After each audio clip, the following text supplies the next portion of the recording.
Yashodhara Nagar police ठाण्याच्या हद्दीतील वांजरी नाका येथील एका फॅब्रिकेशन कारखान्यात गॅस सिलेंडरचा भीषण स्फोट होऊन एका 50 वर्षीय कामगाराचा दुर्दैवी मृत्यू झाला। सईद अहमद वकील अहमद अन्सारी असे मृत कामगाराचे नाव आहे।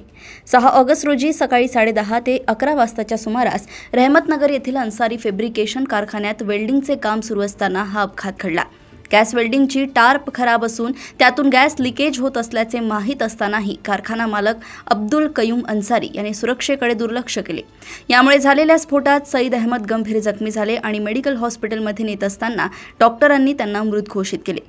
या प्रकरणी मृतकाचे भाऊ तुफैल अहमद यांच्या तक्रारीवरून यशोधरानगर पोलीस ठाण्याचे पोलीस उपनिरीक्षक सुरेश बुंदे यांनी कारखाना मालकाविरुद्ध भारतीय न्याय संहितेच्या कलम 106(1) आणि 288 अन्वये गुन्हा दाखल केला असून पुढील तपास सुरू आहे।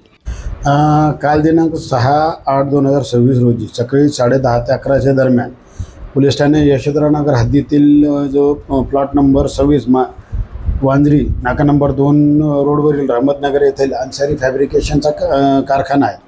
तिथं जे आहे तर यातील जे फिर्यादी आहेत त्याचे मोठे भाऊ सईद अहमद वकील अहमद वय 50 वर्षे राहणार आझादनगर नई बस्ती टेका हे फॅब्रिकेशनचे वेल्डिंगचे काम करीत असताना गॅस सिलेंडरचा जो गॅस वेल्डिंगचा जो कंप्रेसर असतो तो फुटल्याने ते जखमी झाले होते। त्यांना उपचारकामी त्यांना मेडिकल हॉस्पिटल येथे नेले असता त्यांना डॉक्टरांनी तिथे तपासून मृत घोषित केले।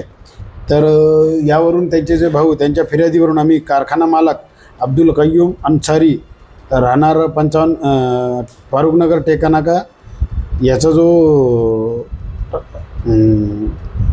गॅस वेल्डिंग करण्याचा टॉर्म खराब झाल्याने ते लीक होण्याचा हे माहीत असून सुद्धा त्यामुळे मोठी दुर्घटना होण्याची शक्यता आहे अशी खात्री असताना मालक यांच्या निष्काळजीपणामुळे दुर्घटना होऊन यातील फिर्यादीचा भाऊ मरण पावला आहे।